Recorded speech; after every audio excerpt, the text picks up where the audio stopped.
just stated, we all believe it's a historical movement in governance initiative.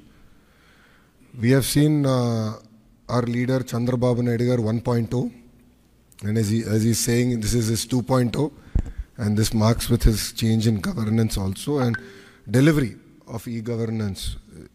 I believe that this is a true transformation that we're going to achieve. Saying that, this is what we call the Manamitra. It's a WhatsApp governance initiative that's going to be launched by the government of Andhra Pradesh and Meta. It's here to deliver seamless, efficient, citizen-centric public service delivery.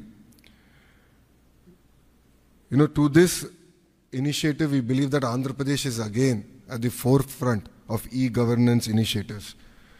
In the past, the entire nation used to look at Andhra Pradesh on what are we doing so they can adopt. I believe this is the first step in that direction. And from RTG, from IT department, you will be seeing more and more such initiatives coming.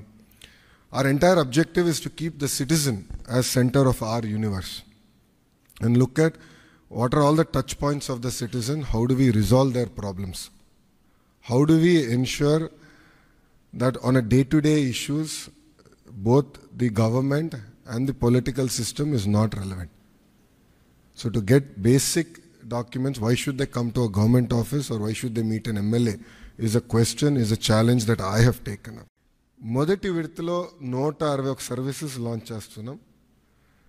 మా team చెప్పొద్దన్నారు, but నేను చెప్తున్నాను ఈరోజు రెండో విడతలో 360 services మేము launch చేస్తాము.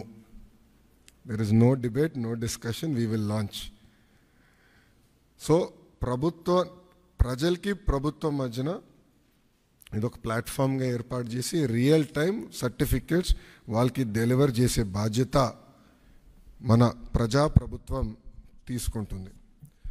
దాంట్లో భాగంగా మీరు చూస్తే నేను కూడా మా టీంని పదే అడిగింది, ఇక్కడ సర్టిఫికేట్స్ కూడా మేము ఇష్యూ చేసినప్పుడు దానిపైన స్పెసిఫిక్ క్యూఆర్ కోడ్ ఉంటుంది. ఎందుకంటే మీరు ఆథెంటిసిటీ గురించి మీరు అడుగుతారు నాకు తెలుసు, అందుకే ముందలే ప్రియం చేస్తున్నా. క్యూఆర్ కోడ్ అనేది ప్రతి సర్టిఫికేట్ పైన ఉంటుంది. ఆ క్యూఆర్ కోడ్ స్కాన్ చేస్తే ఏపీ గవర్నమెంట్ వెబ్సైట్కి లింక్ వెళ్తుంది. ఆ ఏపీ గవర్నమెంట్ వెబ్సైట్ పైన క్లియర్గా సర్టిఫికేట్ పైన ఉండాల్సిన పేరేంటి, వివరాలు ఏంటి వెబ్సైట్ పైన కనపడుతుంది. సో ఎవరు ఫేక్ సర్టిఫికేట్లు జనరేట్ చేసేదానికి అవకాశం ఉండదు. అది బ్లాక్ చైన్ పైన కూడా తీసుకురావాలని మేము నిర్ణయం తీసుకున్నాం. అది కూడా త్వరలో రిలీజ్ చేస్తాం. సో ఇప్పుడు మీరు చూస్తే ఈ సర్వీసెస్ అన్నీ ఒక పక్కన రెవెన్యూ సర్వీసెస్, రెండో పక్కన మున్సిపల్ సర్వీసెస్, మూడోది ఎండోమెంట్. అంటే దేవాలయాల్లో కూడా టీటీడీ మినహా అన్ని దేవాలయాలు వచ్చినాయి. రెండో విడతలో టీటీడీ కూడా ఈ సర్వీసెస్లోకి వస్తుంది. దేవుడు ఆశీస్సులు ఉంటే ఈ సర్వీసుల్లోకి వస్తుంది. అంతేకాకుండా ఇప్పుడు సెలెక్షన్ నంబర్కి వెళ్ళి సెలెక్షన్ ఉంటుంది, మీరు సెలెక్ట్ చేయాలి. నెక్స్ట్ ఫేజ్లో ఏఐ బాట్ మేము అమలు చేస్తాం. సింపుల్గా మీరు వెళ్ళి నాకు బస్ టికెట్ ఈ ఊరు నుంచి ఈ ఊరికి రావాలంటే సింపుల్గా డన్, ఇది ప్రైస్, మీరు డబ్బులు కట్టండి bus ticket will be issued. అట్లా ఏఐ బాట్ పెట్టాలని మేము నిర్ణయం తీసుకున్నాం. రెండో విడతలో చేద్దాం అనుకున్నాం.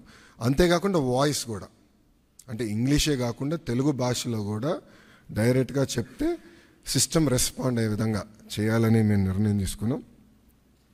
వాస్తవంగా ఇది ప్రపంచంలోనే ఎక్కడ చేయలేదు, తొలి రాష్ట్రం మనం. ఇది కూడా మేము నేర్చుకుంటున్నాం దీంట్లో. ఇది పర్ఫెక్ట్ అని నేను అన్ను. లోడ్ టెస్టింగ్ అన్నీ చేసాం, ఇంకా నేర్చుకోవాల్సిన అవసరాలు చాలా ఉన్నాయి మాకు. ఎక్కడన్నా ఆంధ్రుడు వచ్చి లాగిన్ అయ్యి ఎక్కడన్నా ట్రాన్సాక్షన్ ఆగిపోతే ఇమీడియట్గా మేమే తిరిగి ఫోన్ చేయాలని నిర్ణయం తీసుకున్నాం. ఎక్కడ ఫెయిల్ అయింది, ఎందుకు ఫెయిల్ అయింది, సిస్టంలో లోటుపాట్లు ఏమున్నాయని మేము తెలుసుకుంటాం జరుగుతుంది. ఈ సిస్టమ్ని మెరుగుపరుచుతాం.